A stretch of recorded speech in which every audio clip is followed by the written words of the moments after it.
Hey viewers, my name's Cara. Welcome back to day 2 of Vlogstice. Today's letter is L, and the theme of the day is lights. Not light, lights. Not illumination, not clear seeing, not something that doesn't weigh very much. Light. It is solstice season and there are lights everywhere. Phones now have this lovely low light capability, so even when there's only a little bit of light, you can still see me. Some lights are big, some lights are small, some lights are cool, some lights are warm, some lights are harsh, some lights are soft. And I'm not an electrician, but lights have become pretty necessary in all of our lives. It's completely changed the way that we exist as human beings on this planet. Lights can also really set a mood. And as a night owl myself, I'm completely dependent on electric lights to enable me to stay up and do things past when the sun has set. It's not hard to come by at this time of year. I live in the northern hemisphere, so we are approaching the winter solstice. If you're in the southern hemisphere, you're approaching the summer solstice at the time that I'm recording this. Things might be quite a bit different. But right now, I am in the time of year when the days are getting shorter, the nights are getting longer, the amount of darkness is more and more, and I am reflecting on the practice of putting up artificial lights. Whether or not you celebrate specific holidays that they tend to be associated with, winter lights are such an interesting thing because our hemisphere of the planet is getting darker, our days are getting darker, and we just keep putting up more lights. We just keep plugging in more things to make things brighter, to make things sparkle, and it is beautiful. So I'm not here to say that we shouldn't be doing those things. I love twinkle lights and string lights all year round. I don't think they should be relegated to only winter holidays at all, but they do make sense for this time of year. People like to hang lights up on their houses. I have lights inside all the time. For me, they are a perfect little amount of ambiance in the evening or late at night, in the wee hours of the night when I'm winding down, I'm trying to get myself ready to go to sleep, but maybe I'm still doing something. I want there to be some light as I move through the space, but I don't want it to be so bright that my brain is not ready to wind down and go to sleep. So these are perfect. I'm happy to now have them back up. I put them up today in honor of today's theme, but they will be all year round things. But I'm also at the same time thinking about how this time of year really encourages us to go within, to stay inside, to turn in earlier, to be cozy, to maybe spend more time indoors around the fire with some other type of light that's not the sun outdoors.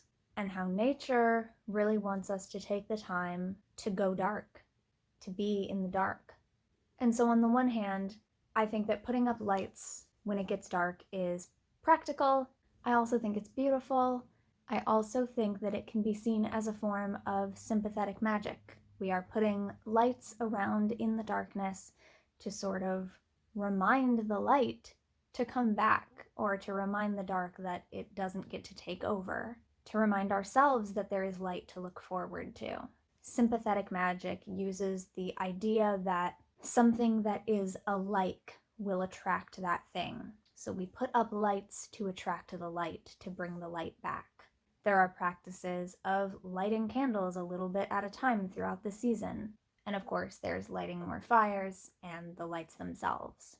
But I'm also, on the other side of this, thinking about how much that says that we are collectively, as humanity, resistant to being in the dark. As soon as the electric light was invented, we started having all kinds of weird sleep schedules, and as an insomniac, I feel particularly able to speak to the fact that our body cycles do not match with the daylight cycles anymore. Not necessarily. Yours might, other people's don't. Other people's never did, whether it was about electric lights or not, but of course that affects it in different ways. Science tells us that lights affect us in these ways. I'm not a scientist. I am an insomniac. And I am a witch. And so I'm thinking about the value of the lights and the beauty of the lights and the sympathetic magic of it all in the season. And I'm also thinking about the importance of darkness and taking that time in the dark to go within. For me, that doesn't always happen at night. I have always been more productive, more awake, later in the evening. Mornings are very difficult for me. So whether for you it is literal, matching along with the daylight outside, or it's something that you have to come up with yourself, finding time to notice that there's a lot of lights on in the space and turn them off.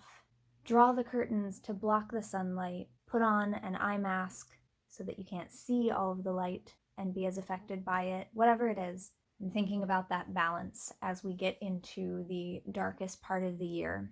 I'm thrilled to have my little lights again so that I don't have to use one of the bigger lamps that puts off quite a bit more light. It's still less light than having like the full lights on, but the little lights allow for a little bit more of a transition. It's darker, but there's still a little bit of light, and then eventually I'll be ready to turn them off and hopefully sleep. And that's what the world looks like outside right now too. It's dark. It's predominantly dark. But there are lights everywhere, but little lights, not enough to completely turn the outdoors into daylight. It's also almost a full moon as I'm recording this, so there's quite a bit of natural light outside in that sense. There's moonlight. But other than that, the lights are little and flickery and magical, and it's just a very different atmosphere. Later this month, after the solstice, I have plans to go and see some holiday light displays. So leading up to solstice, it is getting darker and darker. And then after solstice, as we get closer to the new year, or even in the new year, as the light is already beginning to return, albeit slowly, and we might not notice it right away, that's when I'm gonna go see some holiday lights. And I haven't done that in a long time. Now, unfortunately, as much as I would love to go right to sleep, or try to, and I was very sleepy all day, as much as I would love to go to sleep now, I do have to turn another light back on by the desk to edit and upload this. Nah, I don't do daily videos very often at all, so it's okay, we can do it for a week or so. So thank you very much for watching and or listening to this episode of Vlogstice 2024. I will see you next time, and until then, don't forget to be awesome, blessed be, and goodbye. This will be posted earlier in the morning, so it will probably be daylight for most of you when this goes up. I don't know that you'll all watch it right away, but I hope you have a great day.